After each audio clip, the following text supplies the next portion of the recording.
Olá, bem-vindo ao canal Olhar Livros e HQs. Eu sou Ana, psicóloga. Hoje eu vou apresentar para vocês este quadrinho, Estado Elétrico.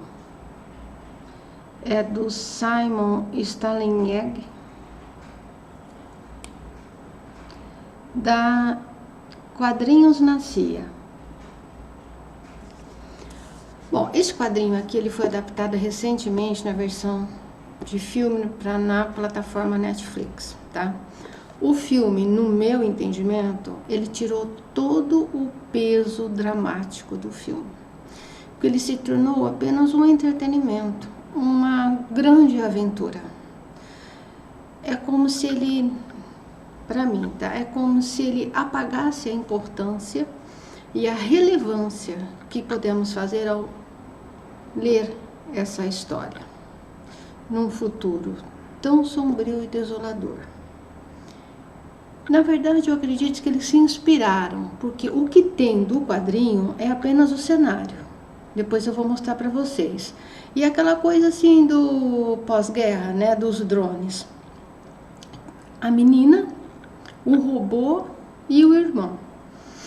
Mas a história no filme é totalmente diferente da história no quadrinho. Não tem toda aquela movimentação, não tem toda aquela gente, não tem. Eles encheram, né? Eles, sei lá, fizeram uma outra história. Pegaram apenas a situação específica dos três personagens, pegaram a ambientação e montaram um filme.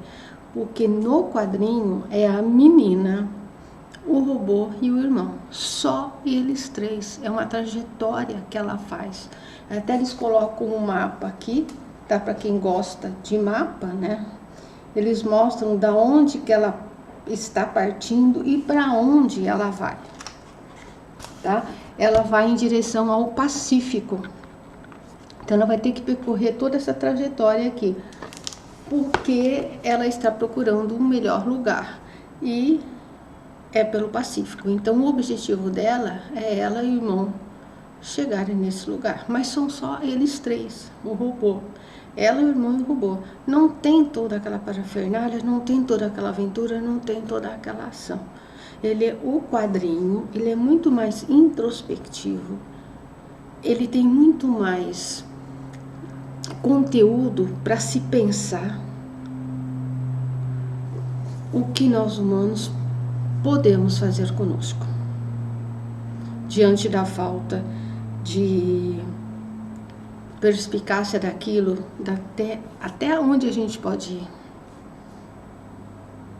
para não se perder, tá? Então, assim, eu não vou ler a história porque é muito diferente, né? Vocês podem assistir o filme tranquilamente. Então, a história dela, do irmão e do robô, vai ficar para quem se interessar em comprar o quadrinho. O que eu vou fazer é que ela tem algumas falas que eu achei super interessantes, que é a parte de reflexão, que é a parte que a gente tem para não ser apenas um entretenimento, para nós refletirmos. Então essas partes eu vou ler, mas a história dela, de que aconteceu, como aconteceu, isso aí vai ficar para os que se interessarem. É uma jornada dela, né? Em busca de um mundo melhor, tá? Bom, a história do quadrinho ela é totalmente diferente. Então, assim, a protagonista, ela vai fazendo uma mescla, ela vai descrevendo o ambiente e, ao mesmo tempo, ela vai contando a história dela. Só que não é uma história linear. Ela vai pegando trechos, ela vai pegando pedaços. Tá? Uma hora ela fala de uma coisa mais recente, outra hora ela fala de uma coisa mais longínqua. Então, assim, ela vai mesclando a história dela, do irmão e do robô, nessa trajetória que ela vai descrevendo aquilo que ela está passando. O ambiente é realmente igual, para quem for assistir o filme e depois ler o quadrinho, depois eu vou mostrar algumas imagens para vocês. É realmente o ambiente do quadrinho Estado Elétrico, tá? Bom, a trajetória de Michelle, que tem uma menina de 14 anos, é angustiante. o ambiente é desolador e ela está sozinha com o irmão do robô. Eles estão em busca do mar, do Pacífico, tá? Toda a sua narrativa mescla, isso eu já falei, então assim, a sua narrativa dos fatos funciona como para mim, tá? Principalmente nesses dizeres que eu vou ler para vocês. Ela funciona como um portal, ela funciona como um fator da gente observar a genialidade e, ao mesmo tempo, a falta de discernimento do humano. Entende? Porque, ao mesmo tempo, ele é gênio em construir aquilo que ele construiu, mas, ao mesmo tempo, ele é irresponsável, ele é negligente. Porque as consequências, os desdobramentos, o ser humano não dá conta. Tá? Então vamos lá. Eu vou lendo os trechos, tá, que são falas dela ao longo, né? Ela não só vai mostrando e contando, mas ela vai dando algumas informações sobre o como que ela está vendo esse mundo. O que é um mundo já transformado. Não aparece como esse mundo, ele já aparece todo destruído, tá? Então vamos lá. Só que daqui eu vou precisar do óculos. Ela coloca assim, ela tem uma história, tá? Que ela foi adotada por um casal. Eu vou ler esse trechinho aqui para vocês terem uma ideia do que o ser humano se transformou. Ao longo do quadrinho vão ter mais informações sobre isso. Aí eu peguei só um episódio para vocês terem uma ideia, tá? E aqui ela tá falando da mulher, né? O que aconteceu com essa mulher, com esses projetores neuronais que os seres humanos acabam usando? E o que aconteceu? Ela é um exemplo do que aconteceu com a população toda. Então ela coloca assim, o piso de madeira do pátio estava coberto de água. O cardigan de Brigitte estava largado na grama como uma bolota amarelo-limão. Acendi as luzes da piscina e fiquei parada perto da borda olhando a água. A superfície estava completamente imóvel. Pedaços murchos de batata chips boiavam lá dentro. Brigitte estava no fundo. Seu corpo encharcado pesava como uma estátua de mármore contra os azulejos, e as luzinhas do projetor neural ainda brilhavam como brasas acesas. Tinha alguma coisa acontecendo com a sua boca. Pareciam movimentos que as pessoas fazem com a boca quando estão sonhando. E isso só parou bem mais tarde, quando Ted retirou o projetor neural e ela finalmente morreu. Tá? Então, é para vocês verem, é só um exemplo e vão ter maiores descrições aqui do que esse projetor neural da guerra dos drones, né? No filme fica um pouco mais claro, né? Houve uma guerra entre seres humanos numa sala com esses projetores neurais e robôs e drones, tá? A outra fala.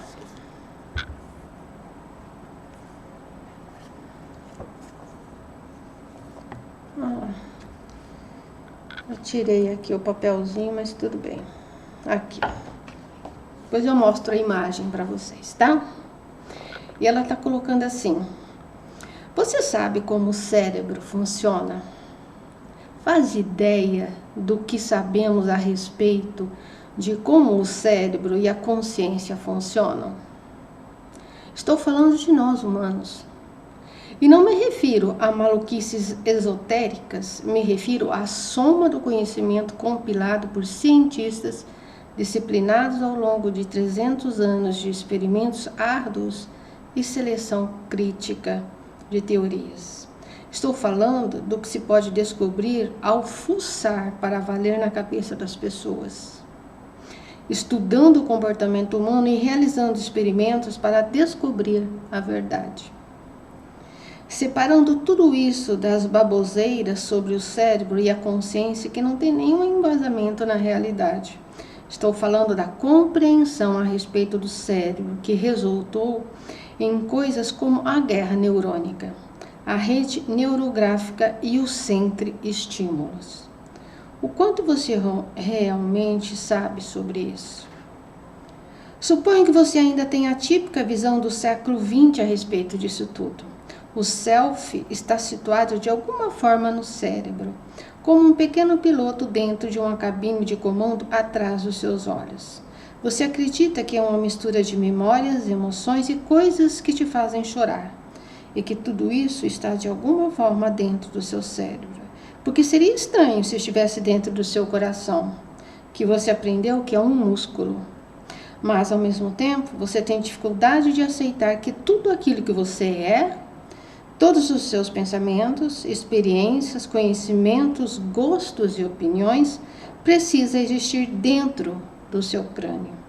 Portanto, você tende a não perder muito tempo com essas questões, a pensar que provavelmente tem algo a mais, e a ficar satisfeito com uma imagem indistinta de algo gasoso e transparente que flutua num vazio indefinido. Talvez vocês nem coloquem isso em palavras, mas nós dois sabemos que está pensando em uma alma arquetípica. Você acredita em fantasma invisível? E aí eu vou colocar o que eu entendi. Deixa eu mostrar a imagem para vocês, tá? O cara acoplado ao projetor neuronal. É como se ele estivesse se carregando, né? Eu vou colocar o que eu entendi dessa fala. É óbvio que é uma coisa muito subjetiva. Vocês, se quiserem adquirir o quadrinho ao ler, com certeza poderão ter outra interpretação, outro entendimento. Eu vou colocar a minha, tá? No meu entendimento, nesse discurso, ela esclarece o que aconteceu com a mente das pessoas que foram acopladas à rede neurológica. Uma rede que foi criada pelos humanos, onde todos os dados possíveis e existentes da humanidade foram acoplados nesse sistema. Toda a história, sua evolução, seus passos, suas conquistas, suas derrotas, formando uma rede neuronal do tamanho inimaginável de dados e possibilidades, onde as pessoas plugadas nessa rede iam aos poucos perdendo a sua capacidade de pensar, de refletir, de mensurar, pois tudo que era possível querer e imaginar essa rede provinha. Como não ficar extasiado, abduzido por tal poder de eficácia? Quando ela fala no final da alma arquetípica que um dia se teve, a mim traduz uma memória ancestral que fornecia dados que alimentavam o sentido da vida em ser um ser humano. Ter uma trajetória, ter uma história. E quando ela fala em acreditar num fantasma invisível, para mim é no sentido que esse fantasma, esse ser humano não mais existe. O ser humano perdeu a sua essência. Seu psiquismo ficou atrelado à máquina e com ele todo o poder humano. Com isso, a invisibilidade do homem no planeta. Ou seja, o homem se tornou obsoleto, inerte no seu ponto mais alto. O sentido humano se perdeu e, mais triste ainda, é inconsciente.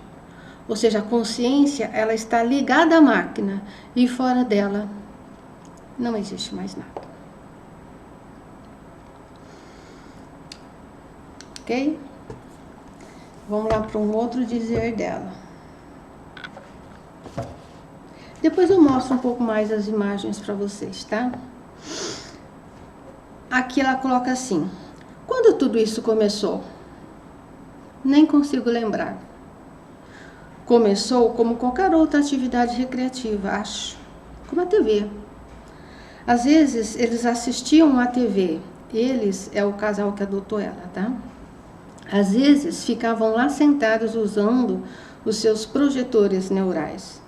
Eu não dava bola, Foi depois da grande atualização de 1996 que as coisas ficaram esquisitas.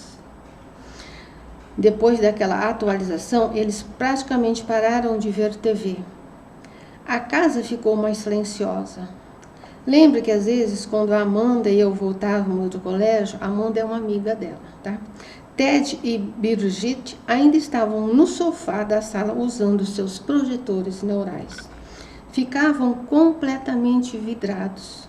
E uma vez nós nos divertimos trocando a roupa deles. Amanda desenhou um bigode em Birgit. Bom, o que eu entendo um pouquinho dessa fala dela? Aí, ela está explicando como tudo começou. Eu acho que não tem muito, né, o que... Ela está explicando, mais ou menos, né, como as coisas foram acontecendo. Não tem muita informação de detalhes, tá, pessoal? As coisas são muito mais assim para você... São alguns dados para você imaginar o que pode ter acontecido, tá? Vamos lá. Deixa eu mostrar a imagem para vocês. Aqui eu não mostrei, né? Onde está essa fala dela é essa imagem. É um quadrinho grande. Aqui. Aqui é outra fala dela, tá? No princípio, Deus criou o neurônio. E quando a eletricidade percorreu a rede tridimensional de células nervosas no cérebro, fez-se a consciência. Quanto mais células nervosas, melhor. E nosso cérebro contém centenas de bilhões de neurônios. E é por isso que a nossa lasanha é melhor do que o chimpanzé. Como eu disse, ninguém entende de fato como isso funciona. Todo o progresso em ciências neuronais, feito nos anos 60, tinha a ver com a nossa capacidade de ler e copiar e enviar informação para dentro do cérebro. E a maior descoberta foi de como enviar informações entre pilotos e drone, sem nenhuma latência. As ciências neuronais nunca tiveram como finalidade a compreensão da mente. Consistem basicamente numa tecnologia de copiar e colar, desenvolvida para criar uma interface de usuário adequada para os robôs avançados, que estavam sendo construídos pelo Exército Federal no início dos anos 70. Um joystick avançado, em suma. Assim, se o intelecto humano se forma a partir da interação entre 100 bilhões de neurônios, o que aconteceria se você os conectasse a algumas outras centenas de bilhões deles? Seria possível interligar os 2 ou mais cérebros no nível neuronal? Se fosse, que tipo de consciência poderia emergir de uma rede neuronal tão mais vasta? Há quem acredite que uma mente aglomerada desse tipo se formou dentro da rede neurográfica militar durante a guerra, com efeito colateral de um número inacreditável de células neuronais interligadas. Uma inteligência intercerebral, como eles dizem. As mesmas pessoas também acreditam que essa inteligência superior está tentando adquirir existência física ao influenciar os ciclos reprodutivos dos pilotos de drones, que são humanos. Nesse caso, ela teria sido responsável por todos os natimortos no período da guerra. O que ela está falando aqui é que essa experiência de você querer construir uma inteligência intercerebral, um ser humano e a máquina se juntarem e daí sair um terceiro fator, é o que eles estavam tentando. Com esses pilotos de drones que eram humanos. O resultado foram milhares de natimortos, crianças mortas. Eles chamam a si mesmos de a convergência. Eu provavelmente os descartaria como apenas outro culto tecnológico esotérico, se não tivesse visto o que vi deslocar pela neve de Charlotte Island 17 anos atrás. Depois ela vai relatar isso, tá? Bom, e aí a gente pode se perguntar se é ficção, né? Essa rede neuronal que junta bilhões de neurônios com bilhões de neurônios artificiais de informação humana para gerar um terceiro fator. É como ela disse no início, é como somos hoje, cola-copia. Só que as coisas foram avançando. É como hoje nós fazemos, nós alimentamos toda a rede de informação com o celular, com as plataformas, com o Instagram, com todas as formas. Está a inteligência artificial e ela está sendo alimentada por nossos dados. Por aquilo que queremos, que conspiramos, que imaginamos, angústias, temores. Hoje é colocopia.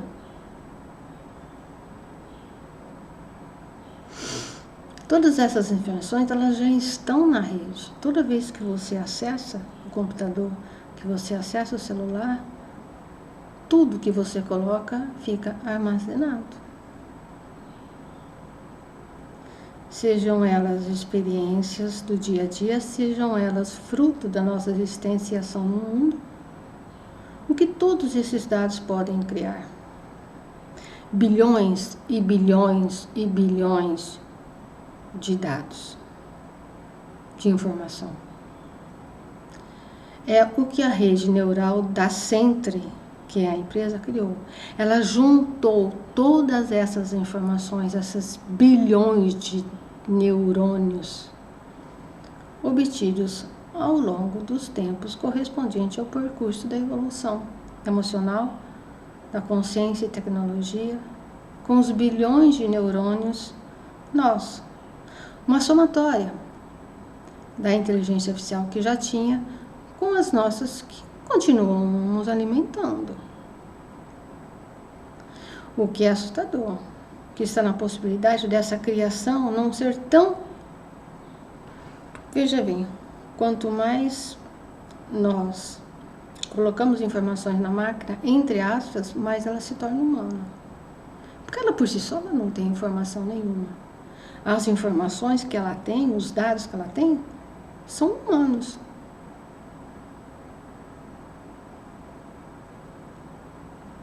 A possibilidade de se criar um terceiro fator é se criar um terceiro fator, imagem e semelhança,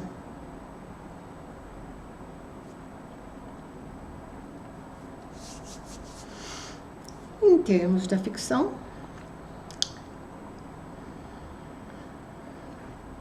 E aqui a imagem que ela aparece nessas falas. Pessoal que fotografia, que fotografa tudo, que cada milímetro da vida coloca na internet, tudo. Tudo é informação, tudo é dado, tudo converge, tudo alimenta.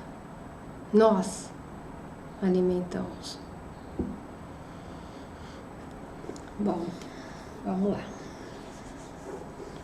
Outra fala dela. Ela coloca assim. Aqui ela tem um episódio com uma amiga que o pai é um reverendo e tal, e um dia esse reverendo vai conversar com ela. E eles estão conversando. E aí eu vou colocar só um trechinho da conversa que eu achei que é o mais interessante, tá? E ela coloca assim: por fim, ele me perguntou se eu já me sentira tentada a usar um projetor neural. Eu falei que era incapaz de usá-los. Os médicos haviam dito que é uma condição neurológica congênita me deixou com uma pupila maior que a outra. E isso também parecia me impedir de usar os dispositivos neurais. Fica tudo preto, nada acontece. o reverendo disse que eu deveria agradecer, que Deus havia me protegido.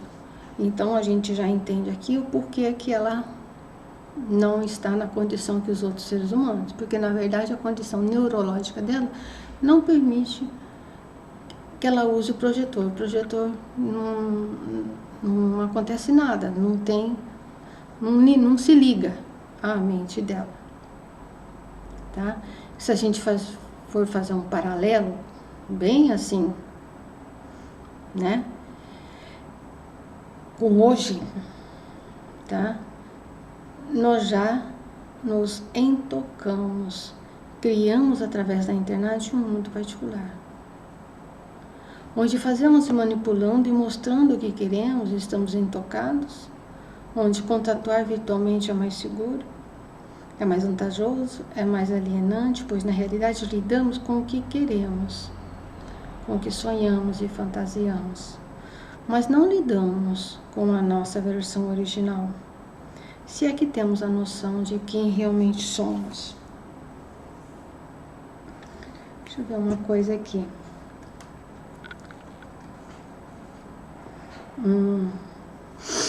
E aí eu vou retornar um pouquinho, que eu passei uma página, tá? E aí eu vou ler aqui para vocês. Ela coloca aqui, ó. Ela tá descrevendo, né? Que ela tá assim, o céu está ligeiramente azulado e sob a luz da manhã passamos por uma fileira interminável de cidadezinhas subúrbios. E ela vai descrevendo. Aí ela coloca assim, ó, esse que eu achei interessante. Usuários de projetores neurais apareciam em meio à escuridão dos campos. Vagavam exaustos a longas fileiras e eu diminuí a velocidade, porque ela está num carro. Alguns pararam e nos farejaram enquanto o carro passava. Nas últimas semanas, em sonhos, eu havia sido despertado de manhã cedo por bandos semelhantes que perambulavam confuso pelas ruas. Animais noturnos inquietos, retornando para suas tocas e recantos nos subúrbios. Então aqui, olha as redes. Todos esses fios, eu não sei se dá para vocês verem, né? Mas vocês podem ver que essas torres, tá? São 3 torres. Deixa eu ver se eu consigo aqui, ó. São 3 torres, todas elas saem fios. Esses fios estão acoplados a projetores neurais que estão projetados a seres humanos. Então, por isso que ela fala dessa massa inerte que ficam andando como se fossem zumbis. Eles estão com aquele projetor e ficam andando como se fossem zumbis. Se tornaram verdadeiros, sabe, em Matrix, pilhas. Né? Os seres humanos em Matrix eram pilhas de energia. É que os seres humanos se tornaram aqui, acoplados a esses fios, se tornaram verdadeiros suportes de energia para esse mundo das máquinas. E aí, por isso que eu coloquei, então agora aqui é que tem sentido o que eu li para vocês, tá? Fazendo um paralelo, hoje a gente já se intoca dentro de casa. A gente não está acoplado a fios, como eles estão aqui. Mas tem pessoas que você vê na rua que é como se o celular tivesse grudado. A mão do celular é a mesma coisa. É como se a pessoa tivesse, sabe, embutido na mão o celular. E ela fica 24 horas com essa telinha ligada. Abduzida, como eles, com fios. Aqui só não tem fio. Mas a abdução, esse intocamento, esse não contatuar com as pessoas, esse preferir ficar em casa numa toca, onde você está protegido de tudo e de todos, inclusive de você mesma, né? Não é o que acontece hoje? Nós estamos muito perto dessa realidade, nos tornando cada vez mais inertes, nos tornando cada vez mais inaptos a conviver com as pessoas, a dialogar com as pessoas, a trocar com as pessoas. Porque fazemos diante de uma tela, porque aí a gente só mostra o que a gente quer. Só fala o que quer. É um paraíso. Para que você vai sair lá fora?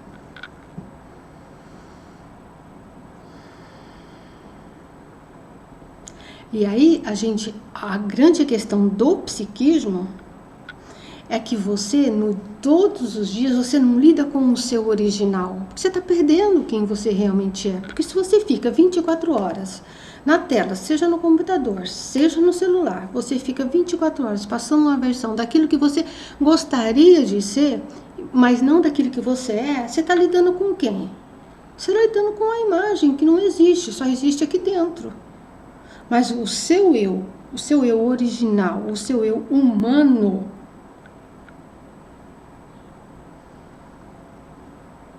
ele não existe.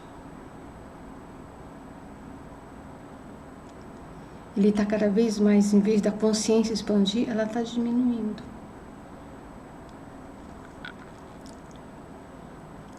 Esse é o grande problema das redes sociais, na virtual. Você não lida com você lida com aquilo que você gostaria que você fosse.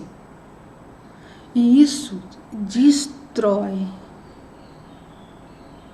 a sua originalidade enquanto ser humano. Que é o que nós temos de maior, né? De maior dentro de nós, o nosso eu original.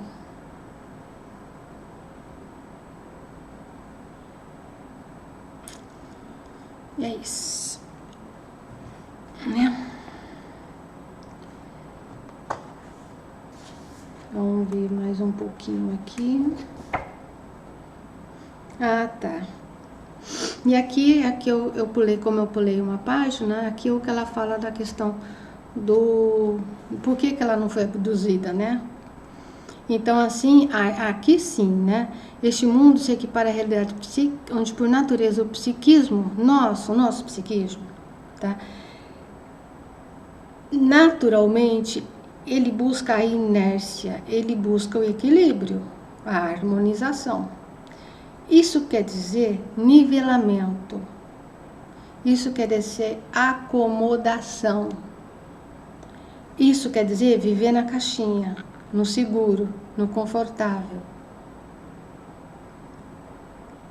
Que é o que essas redes oferecem.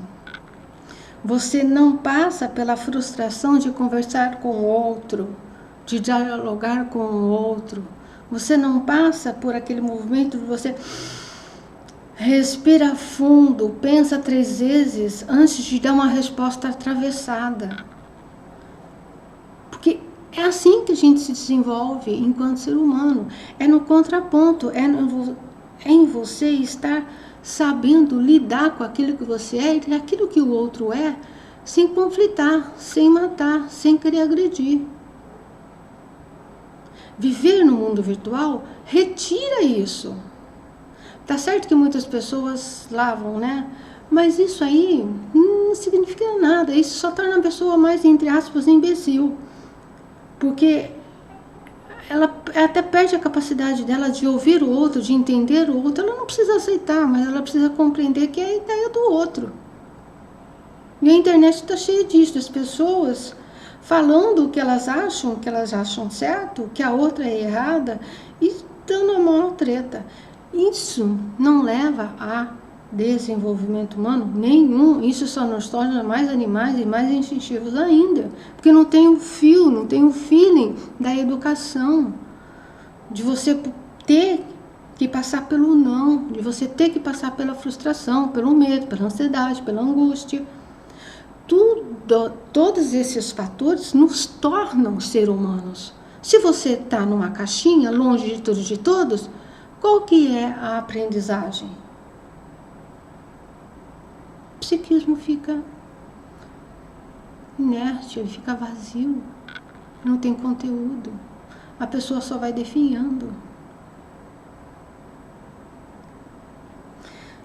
Se a gente for fazer um paralelo com ela, que não conseguiu por questões neurológicas, a gente pode dizer que muitas pessoas não fazem parte dessa massa, desse celular acoplado na mão.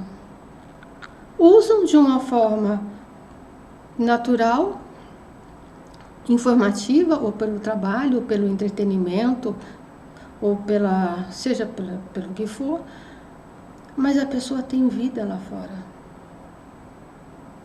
Então essas pessoas, elas conseguem sair dessa inércia, elas conseguem sair dessa acomodação.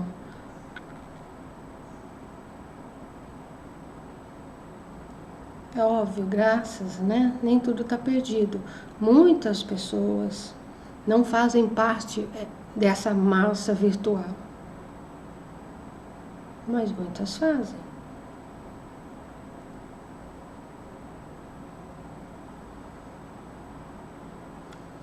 Então você pode se perguntar onde que você está, qual que é a sua condição. Quantas vezes você acessa, quantas vezes você deixa de olhar para o celular ou para o computador, qualquer tipo de plataforma virtual. Você consegue fazer isso por algumas horas durante o dia, ou um dia inteiro?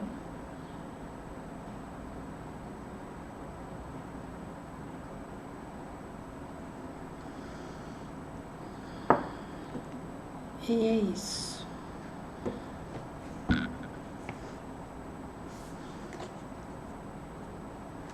Bom, aqui tá. Eu acho que eu já falei tudo que eu achava interessante. E a última fala, tá? Eu mostrei a imagem pra vocês? Acho que não, né? Mas, ó, peraí. Essa é a imagem, tá? Dessa fala, dessa conversa com o reverendo. E a última fala que eu gostaria de estar colocando para vocês deixa eu ver aqui.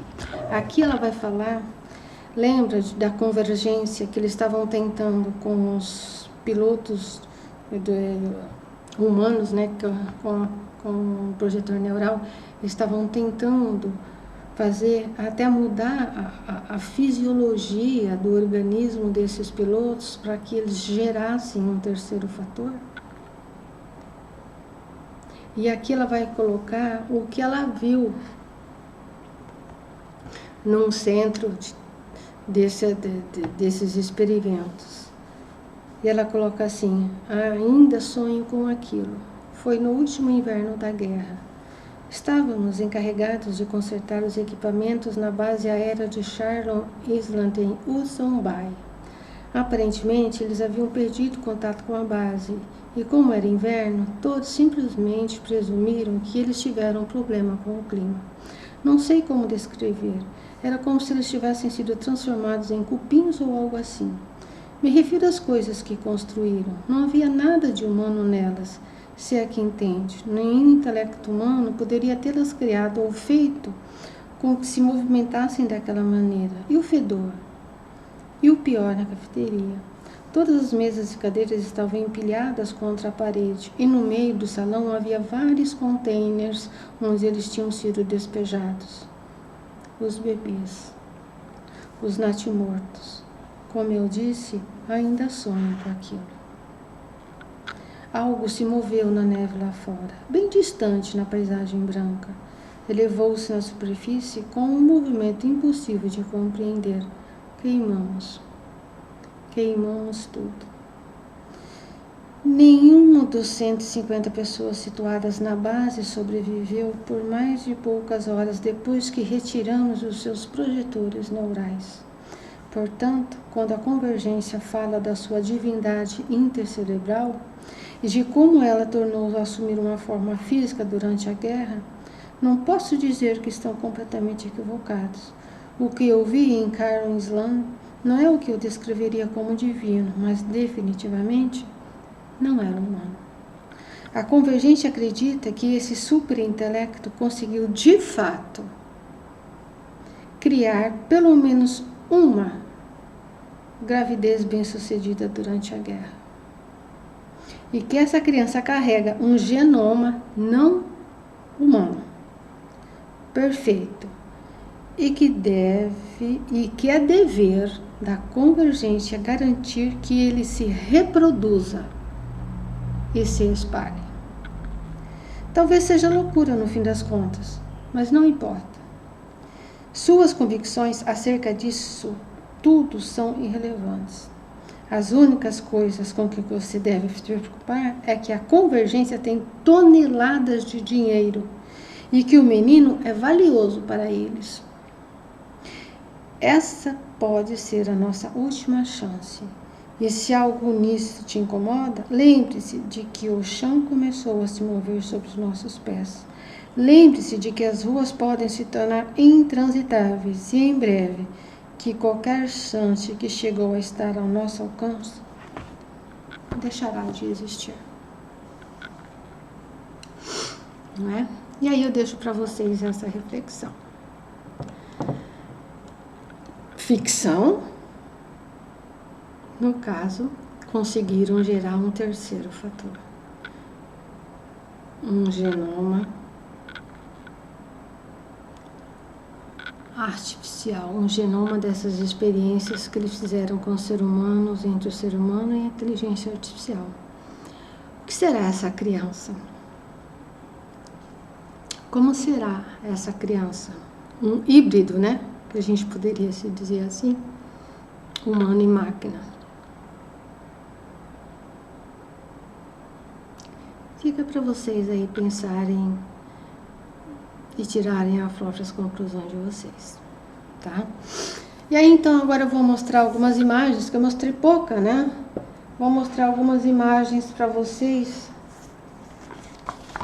Eu amo esse quadrinho, as imagens dele, embora sejam desoladoras, não dá para dizer que as imagens são, na verdade, para mim essas imagens, elas são impactantes. Elas não são bonitas, elas provocam um impacto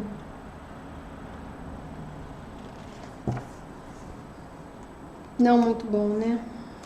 Olha, os robôs dos projetores neurais que alimentam, né? As linhas, você pode ver que eles têm linhas que é como se fosse torres que a gente tem hoje da internet. Eles têm torres que alimentam as linhas dos projetores neurais. Não é?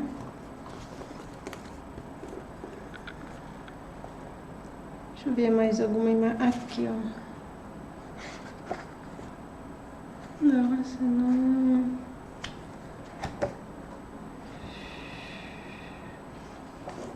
Olha aqui. É um mundo que é tudo destruído, tá? A única coisa que tem são os seres humanos intocados, ligados aos fios dos projetores neurais. Ao longo do caminho ela vai encontrando as máquinas. Essas máquinas todas destruídas são o resultado da guerra, né? Que houve entre os drones e as máquinas. É sempre assim, essas imagens são sempre que essa névoa, sabe? Não são imagens claras, porque é um mundo desolado, né? É como se tivesse uma névoa, né? Que você não enxergasse as coisas assim tão claramente. Ó, ela é o robozinho. Bom, eu acho que é isso, tá? Tem muito, mas o livro é totalmente cheio de imagem, né? Então, para quem se interessar,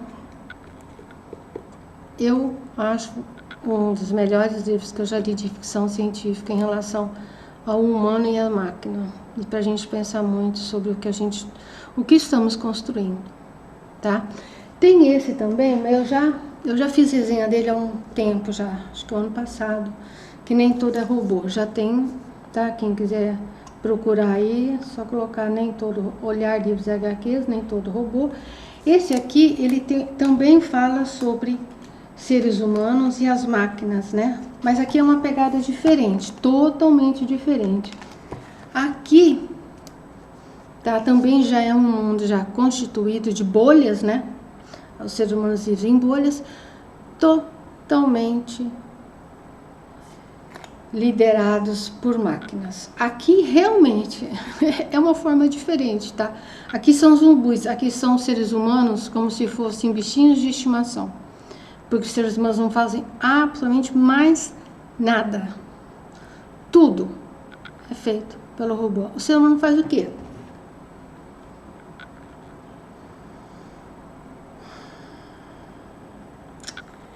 Ele vai deixando de ser humano, né? Que é como eu ouvi esses dias Ó, então é aqui, esse aqui, tá? Tem aí quem quiser, eu já fiz resenha dele, só para dar uma reforçada nessas questões. Você vai alimentando a máquina e você vai recebendo, ela copiando. Hoje, né? Hoje sem pensar nessa coisa de que temos máquinas inteligentes, né? Ela copia, você coloca informação, ela copia. Daqui a uns tempos você só vai ter informações de copia. E cadê a criatividade? Porque o ser humano, ele vai ficar, ele é, naturalmente, se ele não tiver esforço, se ele não batalhar, ele fica na inércia. Para ele sair da inércia, ele tem que se esforçar, ele tem que sofrer, tem que doer.